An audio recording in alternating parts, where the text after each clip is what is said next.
नमस्ते जोहार, मैं राजू और आप देख रहे हैं 24 झारखंड न्यूज। चलिए जानते हैं सुबह से लेकर शाम तक की तमाम बड़ी खबरों को।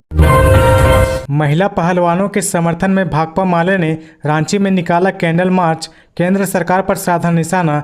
दिल्ली के जंतर मंतर पर धरना पर बैठी महिला कुश्ती खिलाड़ियों के साथ दुर्व्यवहार के खिलाफ अखिल भारतीय कुश्ती महासंघ के अध्यक्ष सह भाजपा सांसद की गिरफ्तारी की मांग को लेकर रविवार को भाकपा माले समेत कई जन संगठनों ने कैंडल मार्च निकाला।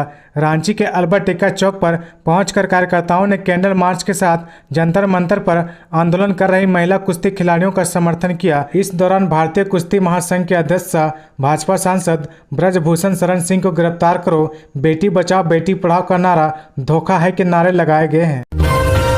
ई विद्या वाहिनी पोर्टल पर छात्रों का डाटा अपलोड नहीं करने वाले स्कूलों को चेतावनी, रद्द की जा सकती है मान्यता। Unified district information system for education (UDAS+ के तहत सभी सरकारी और निजी स्कूलों को 2022-23 के बच्चों का डाटा 31 मार्च तक ई विद्या वाहिनी पोर्टल पर अपलोड करना था, लेकिन बार बार निर्देश के बाद भी बड़ी संख्या में निजी स्कूलों के बच्चों का डाटा पोर्टल पर या तो अपलोड नहीं किया गया है या तो उसे अपडेट नहीं किया गया है। स्कूली शिक्षा एवं साक्षरता विभाग की पिछले दिनों हुई समीक्षा बैठक में यह बात सामने आने के बाद सचिव ने इस स्थिति पर नाराजगी प्रकट की। उन्होंने हर हाल में 9 मई तक बच्चों का डाटा पोर्टल पर अपलोड कराने को कहा। उन्होंने डाटा अपलोड नहीं करने वाले निजी स्कूलों के विरुद्ध कार्रवाई करने के सख्त निर्देश दिए हैं।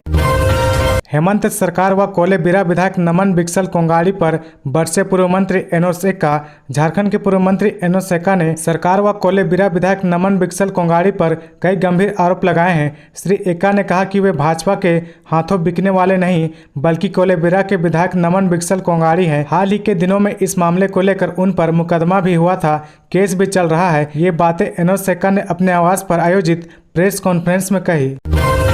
फिर संघर्ष की राह में झारखंड स्टेट स्टूडेंट यूनियन 3 चरणों में लगातार 31 दिनों तक चलेगा आंदोलन। राज्य में नौकरी की आस लगाए और तृतीय चतुर्थ वर्ग के पदों को झारखंड के युवाओं के लिए सुनिश्चित करने के लिए एक बार फिर राज्य के युवा आंदोलन का रास्ता इख्तियार कर रहे हैं। झारखंड स्टेट स्टूडेंट यूनियन के प्रमुख देवेंद्र नाथ महतो ने बताया कि पिछले 4 महीनों से लगातार कई आंदोलन को ऐतिहासिक सफल बनाने के बाद भी सरकार हमारी मांग पर कई ठोस निर्णय नहीं लेने के कारण बाध्य होकर फिर आंदोलन करेंगे। 60-40 नियोजन नीति के विरोध में अब तक 3 चरणों में लगातार 31 दिनों तक विभिन्न स्वरूप में आंदोलन का निर्णय लिया गया है। प्रेस वार्ता में छात्र नेता देवेंद्र नाथ महतो, योगेश भारती, मुकेश रविंद्र, आदिवासी छात्र संघ के अमनदीप मुंडा, सुमित उरांव उपस्थित थे। JSCA की बड़ी कार्रवाई, BDCA की वर्तमान कमेटी को तत्काल प्रभाव किया भंग।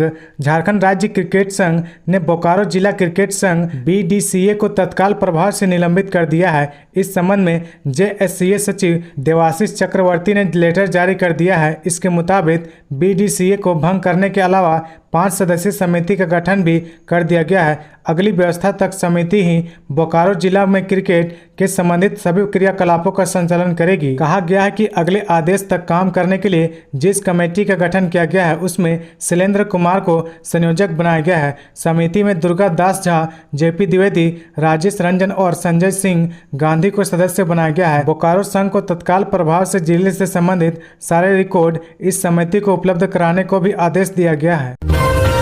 IAS छवि रंजन से जब्त दस्तावेजों के बयान का सत्यापन करा रही ED अन्य आरोपियों के सामने बैठाकर होगी पूछताछ। जमीन घोटाला मामले में गिरफ्तार रांची के पूर्व उपायुक्त IAS अधिकारी छवि रंजन अब ED की रिमांड पर हैं। वे गुरुवार की रात 9:55 में गिरफ्तार हुए थे। शुक्रवार की दोपहर विशेष कोर्ट के आदेश पर जेल भेज दिए गए। वे 2 रात जेल में ही रहे। रविवार सुबह करीब 10:30 बजे ED के अधिकारी उन्हें लेकर ED के रांची एयरपोर्ट स्थित जोनल कार्यालय ले गए हैं। यहाँ उनसे पूछताछ चल रही है। उन्हें पूर्व में जब्त दस्तावेजों में मिले तथ्यों के आधार पर पूछताछ चल रही है। ED प्रत्येक बिंदुओं पर तर्क के साथ उन दस्तावेजों का सत्यापन करवा रही है।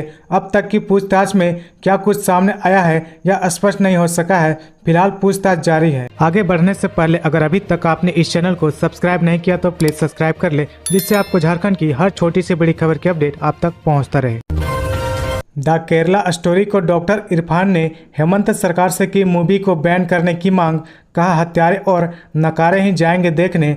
द केरला स्टोरी मूवी पर प्रदेश के पूर्व सीएम रह चुके भाजपा नेता बाबूलाल मरांडी के बयान पर सियासी बयानबाजी तेज हो गई है। जामताड़ा विधायक डॉक्टर इरफान अंसारी ने इस मूवी पर बाबूलाल के बयान पर प्रतिक्रिया देते हुए कहा कि यह फिल्म देखने वही लोग जा रहे हैं जिन्हें समाज से नकार दिया गया है। उन्होंने कहा कि पूरी तरह से कर्नाटक चुनाव को ध्यान में रखकर और समाज को एक साजिश के तहत तोड़ने के ख्याल से इस फिल्म को बनाया गया है। इस पूरी फिल्म का सत्य से दूर दूर तक कोई वास्ता नहीं है। वे अपने जामताड़ा स्थित आवास पर रविवार को आयोजित एक प्रेस कॉन्फ्रेंस के दौरान बोल रहे थे।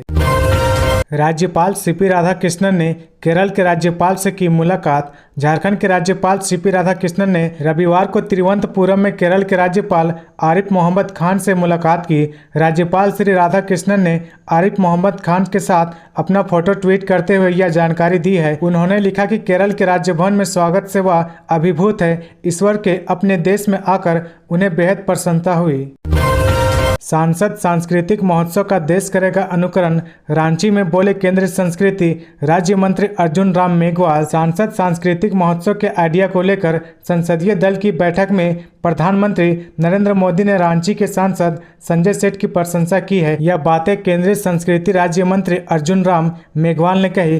श्री मेघवाल ने रविवार को 3 दिवसीय सांसद सांस्कृतिक महोत्सव के समापन समारोह में मुख्य अतिथि के रूप में बोल रहे थे। उन्होंने कहा कि आज़ादी का अमृत महोत्सव चल रहा है। आज़ादी का शताब्दी वर्ष तक भारत को विकसित राष्ट्र बनाना है। इसके लिए प्रत्येक नागरिक को 5 प्रण लेने को कहा। इसमें से एक प्रण विरासत का संरक्षण भी है। सांस्कृतिक महोत्सव विरासत के संरक्षण की दिशा में सराहनीय पहल है। विरासत और विकास के बीच समन्वय बनाते हुए हम सभी को आगे बढ़ने की जरूरत है। तो ये थी आज की झारखंड की टॉप बड़ी खबरें। इसी तरह झारखंड की हर छोटी सी बड़ी खबर देखने के लिए आप हमारे चैनल 24 झारखंड न्यूज को सब्सक्राइब करके बेल आइकन प्रेस कर ले, जिससे आपको झारखंड की हर छोटी सी बड़ी खबर की अपडेट आप तक पहुंचता रहे। तो आज के लिए बस इतना ही। हमें दीजिए इजाजत, फिर मिलते हैं नेक्स्ट न्यूज में।